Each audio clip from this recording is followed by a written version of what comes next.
Good morning second class. बेटा हमने English reader में chapter number 5 laziness turned into hard work, ये हमने एक रीडिंग कंप्लीट कर लिया था। इसमें इस चैप्टर में हमने क्या पढ़ा था वो मैं आप लोगों को एक बार रिवाइज़ करवा देती हूँ। उसके बाद हम इसके वर्ड मीनिंग्स और इसके एक्सरसाइज को डिस्कस कर लेंगे, ठीक है। तो वो वर्ड मीनिंग्स और उसकी एक्सरसाइज आप लोगों को अपने होमवर्क के तौर पर अपने नोटबुक्स में कंप्लीट करके रखना है। तो फर्स्टली हमने इस चैप्टर में पढ़ा क्या था ये मैं आप लोग को बता देती हूँ। हमने इस चैप्टर में पढ़ा था कि एक टाउन था, उस टाउन में एक रूहान नाम का लड़का रहता था और उसके फादर क्या थे, उसके फादर पॉटर थे। फिर हमने पढ़ा था कि रूहान को स्कूल में कोई इंटरेस्ट नहीं था, लेकिन उसके फादर चाहते थे कि वो अच्छी स्कूल में जाए और वो बड़ा होकर ऑफिसर बने, ठीक है। और राघव क्या करता था, रूहान क्या करता था, रूहान स्कूल नहीं जाता था और कहाँ चला जाता था, गार्डन में चला जाता था और वहाँ पे अपने फ्रेंड्स के साथ खेलता रहता था। फिर एक दिन क्या हुआ, एक दिन सुबह राघव गार्डन में गया और वहाँ पर उसने देखा कि बर्ड्स हैं जो सिंग कर रहे हैं, ठीक है, गाना गा रहे हैं, और बटरफ्लाइज हैं वो अलग अलग फ्लावर पे बैठ रही हैं और उनका रस पी रही है। फिर क्या हुआ, रूहान ने एक बी से पूछा कि बी तुम इतनी ब्यूटीफुल हो, क्या तुम मेरे साथ खेलोगी? तो बी ने क्या कहा, नहीं नहीं मैं तुम्हारे साथ नहीं खेल सकती, क्योंकि मुझे क्या करना है, मुझे हनी इकट्ठा करना है। हनी मतलब शहद इकट्ठा करना है। फिर उसके बाद क्या हुआ, रूहान ने किसको कहा, रूहान को एक लिटिल बर्ड दिखाई दी। फिर रूहान ने लिटिल बर्ड से पूछा कि बर्ड तुम इतनी अच्छी हो, क्या तुम मेरे साथ खेलोगी? तो बर्ड ने क्या कहा, नहीं नहीं मुझे तो नेस्ट बनाना है। नेस्ट मतलब घोंसला बनाना है अपने रहने के लिए, तो मैं तुम्हारे साथ नहीं खेल सकती, मैं बहुत बिजी हूँ। फिर रूहान को एक एंट दिखाई दी, एंट मतलब चींटी दिखाई दी। तो रूहान ने चींटी से पूछा कि चींटी क्या तुम मेरे साथ खेलोगी? तो चींटी ने क्या कहा, नहीं नहीं मुझे तो सर्दियों के लिए क्या इकट्ठा करना है, खाना इकट्ठा करना है, इसलिए मैं अनाज का दाना लेकर जा रही हूँ, तो मैं तुम्हारे साथ नहीं खेल सकती। फिर रूहान को एक डॉग दिखाई देता है, तो डॉग से पूछता है रूहान कि डॉग क्या तुम मेरे साथ खेलोगे? तो डॉग क्या कहता है, नहीं नहीं मुझे तो अपने मास्टर के घर को क्या करना है, उसकी देखभाल करनी है, अगर उसमें चोर घुस गए तो मेरे मास्टर मुझे बहुत ही डांटेंगे और मुझे पनिशमेंट देंगे। तब क्या हुआ, तब रूहान को अपने ऊपर शर्म आने लगी। रूहान फेल्ट अशेम्ड, उसको अपने ऊपर शर्म आने लग गई। उसने सोचा कि जब मैंने बीज से पूछा तो वो भी बिज़ी है, बर्ड से पूछा बर्ड भी बिज़ी है, एंट से पूछा एंट भी बिज़ी है, डॉग से पूछा डॉग भी बिज़ी है, सब बिज़ी है, तो फिर मैं बिज़ी क्यों नहीं हूँ, मैं इतना लेज़ी क्यों हूँ, मैं इतना आलसी क्यों हूँ? फिर रूहान ने डिसाइड किया कि अब मैं भी कुछ काम करूँगा, मैं भी फालतू नहीं बैठूँगा। और फिर क्या किया उसने पढ़ाई पर ध्यान देना स्टार्ट कर दिया और वो डेली स्कूल जाने लग गया। फिर क्या हुआ, उसकी फर्स्ट रैंक बनी क्लास में और उसके पेरेंट्स को उसके ऊपर प्राउड फील हुआ, गर्व महसूस हुआ कि हमारा बच्चा कितना अच्छा है। और फिर वो जब बड़ा हो गया तब वो क्या बन गया, वो बड़ा होकर आर्मी ऑफिसर बन गया। कौन, रूहान फिर आर्मी ऑफिसर बन गया। इससे हमें ये पता चला था कि कभी भी हमें अपना टाइम वेस्ट नहीं करना चाहिए, ठीक है। तो ये चैप्टर मैंने आप लोगों को अच्छी तरह लाइव क्लास में समझा दिया था। अब मैं आप लोगों को इसके वर्ड मीनिंग्स बता रही हूँ। ये देखो, ये इसका वर्ड मीनिंग है, मैं यहाँ नोट डाउन कर देती हूँ कि ये वर्ड मीनिंग्स है, ताकि आप लोग अपने नोटबुक में ऐसे ही वर्ड मीनिंग्स की हेडिंग डालेंगे और कंप्लीट करेंगे। फर्स्ट है आपका इंस्टीड। इंस्टीड का मतलब क्या होता है, बजाय, ठीक है, कि इसकी बजाय वो अपन कहते हैं ना, तो जैसे पेंसिल की बजाय रबड़, तो वो इंस्टीड कहलाता है, ठीक है। किसी चीज़ के जगह पर कुछ और। डिसाइडेड मतलब होता है निर्णय लेना, कोई भी फैसला करना। प्रोग्रेस्ड मतलब होता है किसी के जीवन में सुधार होना। टाउन मतलब होता है नगर। पॉटर मतलब होता है कुम्हार, जो मिट्टी के बर्तन बनाता है या मिट्टी का कोई भी चीज़ बनाता है। लेज़ी मतलब होता है आलसी। होल्स मतलब होते हैं छेद। एंट्स मतलब होती हैं चींटियाँ।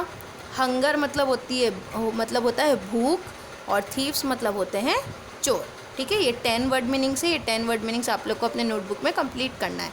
इसके अलावा आपको एक्सरसाइज में क्या क्या करना है वो देखिए। फर्स्ट है आपका टिक द करेक्ट आंसर।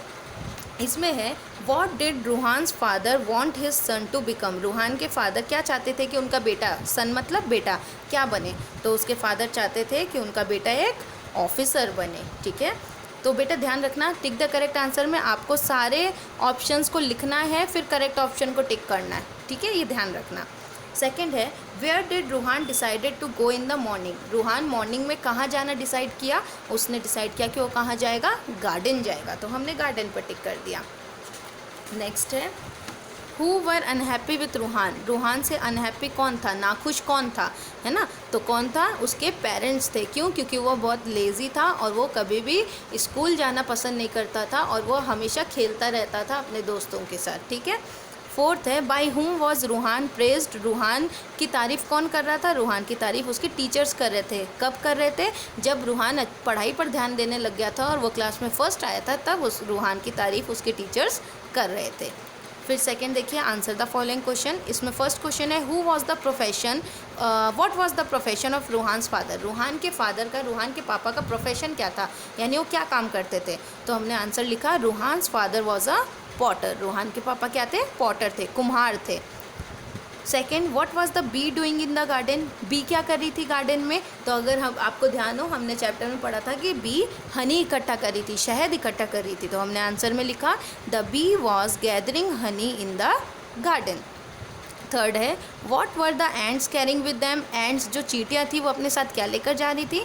तो हमने आंसर दिया the ends were carrying grains of rice with them. Ends अपने साथ क्या लेकर जा रही थी? चावल जो अनाज होता है उसका दाना लेकर जा रही थी।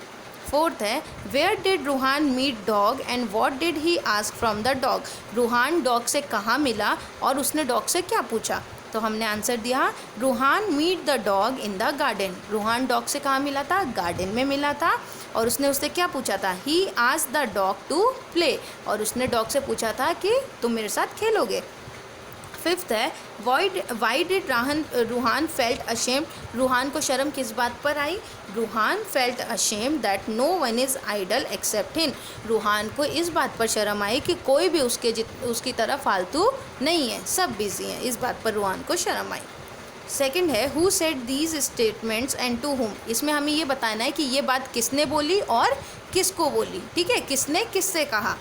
फर्स्ट है no I am not idle and I have to gather honey for the coming winter, I am busy. ये बात किसने बोला था कि है ना, नहीं मैं नहीं मैं फालतू नहीं हूँ, मुझे हनी इकट्ठा करना है सर्दियों के लिए और मैं बहुत बिजी हूँ। तो हनी इकट्ठा कौन कर रहा था? हनी इकट्ठा तो बी कर रही थी। और बी ने ये बात किसको कही थी? रूहान को कही थी। तो हमने लिख दिया the bee said to Ruhaan.